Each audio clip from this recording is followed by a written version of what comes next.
Gary here with Team Antoine Fishing. No tournament today. We're out here, or I'm out here rather. My co-angler Mike is doing something else today. He's got a lot of family obligations, given that his wife's due pretty soon. Let's see. So what I wanted to talk to you guys about today. So I'm out here just kind of getting ready for maybe some opens we have coming up, or just some other activity that we do during the it's called the pre-fall time. So one of the things, anybody who knows me knows, I absolutely hate drop shot, finesse, Ned rig, all that crap. Absolutely can't stand it. I think a lot of you probably feel the same way. You'd rather be power fishing over some structure and catching things on jigs and fishing spinner baits into the coves. Yep, me too. I like that. But unfortunately, there's times you're going to get into that if you choose to do that, you'll be choosing to catch no fish. And even though I don't prefer that style of fishing, if I prefer catching fish versus not catching fish. So if you want to learn a little bit about drop shotting from somebody who absolutely hates it, but I catch a lot of fish that way, stay tuned here. Maybe you'll learn. I'll learn a couple of things. If nothing else, maybe you'll learn some ways you don't want to do it. So first things first, I'm going to get started. Just talk a little bit about the rig we're going to use today. This is a Sawgrass. It's purpose designed. It's a Sawgrass drop shot rod, drop shot finesse. You can look at it the same way. Now, in all fairness, Sawgrass is one of our sponsors. We love them to death, but they also design. There's a reason they're one of our sponsors. We handpick all of our sponsors. They make a great rod. They're all made in the United States, and you can't beat them for quality. You know, the rec recoil guides, you can basically bend down and they pop right back up again. They're just great. I can't say enough good things about them. Good people that run the company too. This is a Sawgrass. I think it's a Bois d'Arc. Their top end. It is a 7'1" drop shot spinning rod. Just a kind of a light finesse rod made for something, 1/8 inch to 1/4 ounce. So it's a really small, small rod. You'd almost see this as a trout rod almost if it wasn't for the, probably the length. Paired up with I just got a Daiwa reel on here. I think it's a Daiwa Fuego. Not Daiwa doesn't sponsor us, but I just needed a good, nice but inexpensive reel to go on this thing, so we picked this one. Terminal tackle is probably one of the more important things. Now, you want to fish this on a light line, right? So if normally you're fishing a lot of braid, a lot of 20-pound test, yeah, this is going to be an exercise in patience for you, as it is for me all the time. So yeah, I think one of the things before I get into the terminal tackle, we just finished talking about kind of rod you want. You're going to be holding this thing constantly. You're going to be holding it loose in your hands, right, so you can feel it. Therefore, ideally what you want, cork is great. I love this Cork Rod. This is a brand new grip design from the guys at Sawgrass, and it's really comfortable in my hand. It fits my hand really well. But one of the things you want to be cognizant of is that get a grip. Now, most of the time when you're gripping a rod, or at least when I do for drop shotting, you're going to be basically grabbing it ahead of the reel, so you can do a little bit of a slight wobble with the line. So therefore, you want this area here to be covered with something. A lot of the cheaper spinning rods, you'll see have a grip exposed, some threads. You don't want to be grabbing that all day. That's going to get comfortable. So you want to pick something that has a little bit of an area in front of the reel. This one here is great because nothing's exposed. Everything here is comfortable to put your hand on. So something like this is ideal. And again, this is a Bois d'Arc BDA 7100, I think is the model. But they only have a couple of drop shot rods on there, so you'll find it. All their rods are great, but yeah. Anyway, so let's move on to the terminal tackle here. That's really important. I just took my bait off on me. That's okay. So first up, why do we call it a drop shot? Well, you call it a drop shot because basically, I don't know if this is going to show up on camera. I'll put it behind my glove if not. So basically, the weight on a drop shot is below your hook. So if you can see this, you have a weight, right? And that is hung off a small piece of leader or you know, part of your line at, you know, it can vary, foot, 16, 18 inches below your hook, sometimes shorter, depends what kind of line you fit in, and you have a hook in midline that holds your bait. This, after a lot of experience with line twist and aggravation, you certainly can do a Palomar knot and tie the hook off halfway. I've done that for years, actually. What I'm playing with here are a couple of Gatsu, and again, we don't have any terminal tackle sponsors, so if anybody's out there would like to sponsor us, that'd be great. So this is just something I just picked up, but this is a Gatsu drop shot hook scenario.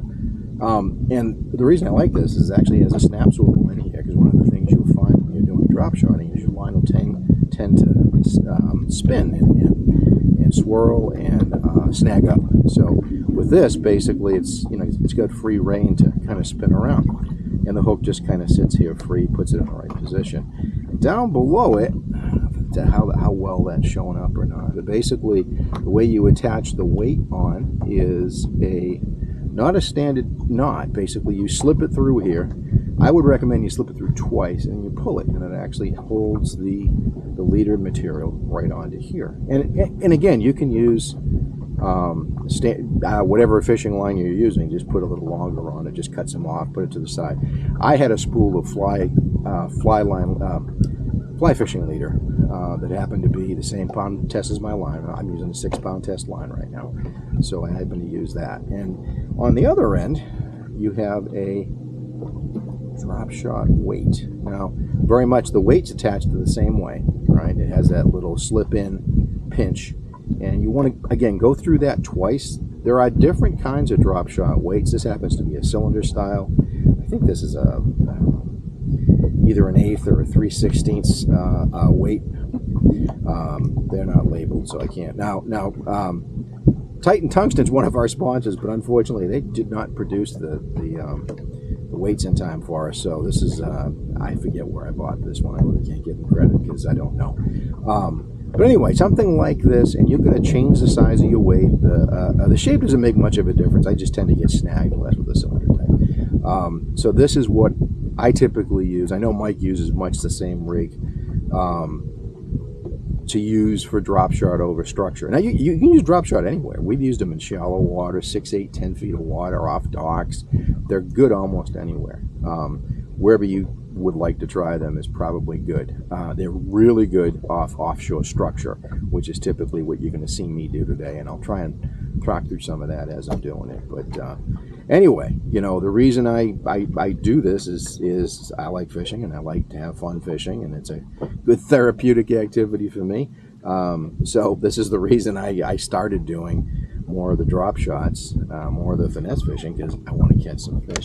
And a little bit about the bait you're going to use. The bait you're going to use, you're not going to use some big honking magnum worm typically for drop shots. You're going to use something smaller. This is a Berkeley, one of their power baits, and it's I think this is a flat nose minnow. You can use almost anything that's smaller. And experiment, you know, twisties, you know, little Kitech swim baits or Zoom swim baits, something like that, have all worked for us on the drop shot. So they're all good to use. You're going to go through a lot of them, so I'd recommend, you know, when you first start, buy a couple different ones, but then when you figure it out which ones are working for you, you're going to want to buy a stock of them and keep them on, because the fish rip these things off like they're going out of style. So anyway, this one, I'll show you another one too. And I'll probably also demonstrate using the Carolina rig, which is also, you know, not always considered a finesse fishing technique, but definitely does a good job with, you know, putting small bait over fish in an area, and also covering a lot of area too, where you're not going to do that with drop shot. It's pretty much a sit in, you know, play with it kind of an area. So anyway, I hear some boats coming. This is a very busy lake I'm on over here. So what I'm going to do now is I'm going to go cast some stuff out there and see what we get. So stay tuned. You'll see some good, hopefully some good fishing. But I'll definitely explain things as I'm doing it, so you guys have a good idea of how this all works. Is that not on here or something? previously identified structure. And I use the side scan, 2D and down scan to identify the fish, where they're sitting. So what I'm doing now, just try and do a little drop shot. I know my point is about 35-40 feet that way. I'm just letting it go down. You want to maintain a fairly tight line, but not like taut. And we use a lot of different actions. A lot of people, jig a lot. Typically, I'll try a bunch of different ones depending on the day and see what they're doing. You may have to take this line out because the boat is drifting over it. Which happens.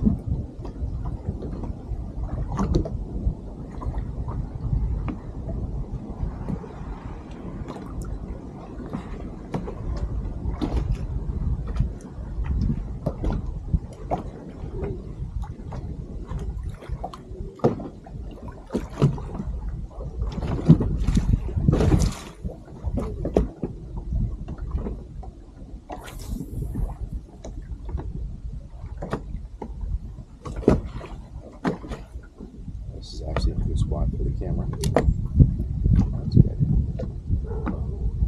You just, once you take the belly out of the line, there's usually a lot of it when you catch one. Do a little bit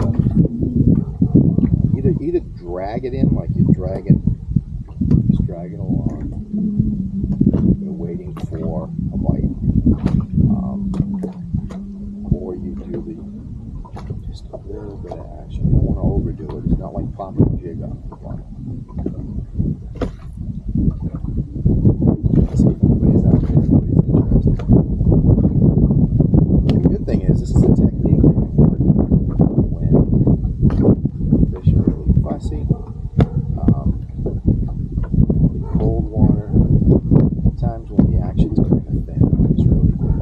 Has the energy to go after a big bait. You can cast one of these out and actually usually get it. You can see every lake rip.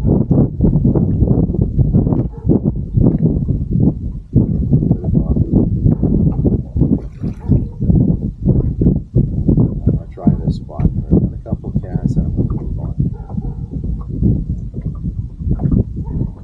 That is a problem I have, just kind of camping at a spot too.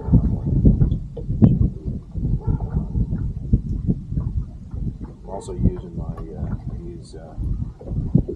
Lowrance's active target to try and get a better view of what's happening over there. Other people ask me, can I do it without it? Yeah, you absolutely can do it without it. I think active target sometimes. I'm not going to call it a handicap, but I think it's probably more frustrating than sometimes fishing without it because you can actually see them down there moving around and you can't catch them.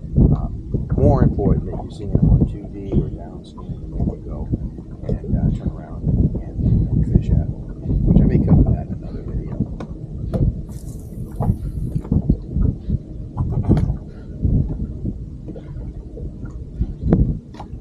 I've seen a couple of twists on my line here. When that happens, it's one of the reasons I started using these Gatsu with the swivel.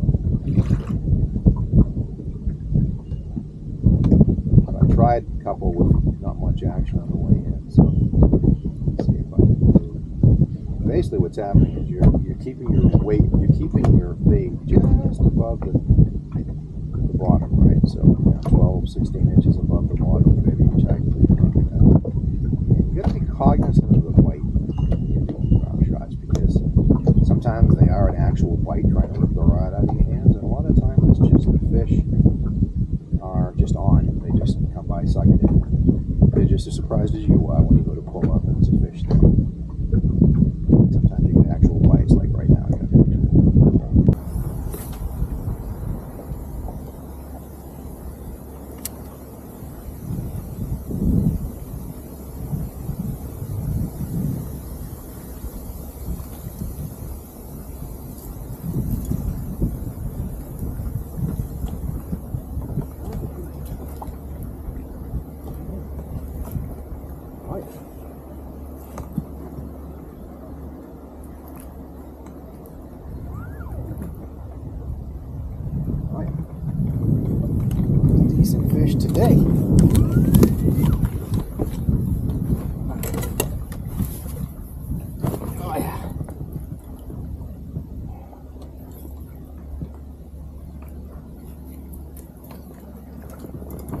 not going to horse him around because he's not huge.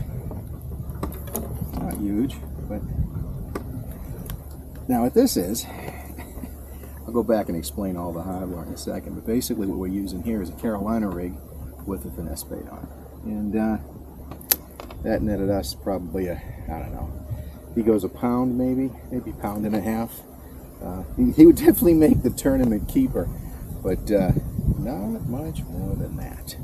So we'll just call him out as a really cute looking fish. I'll hold to the camera so it looks even bigger. Oh yeah.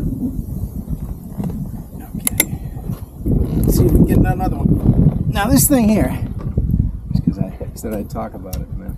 Basically it's a Carolina rig. It's a lot like a Texas rig, except basically you pin the sinker, and you usually pin it and put a bead. In this particular case, I didn't pin it. Knowing these particular finesse baits, here, what are you using here? This is a flat-tailed worm, another Berkeley power bait.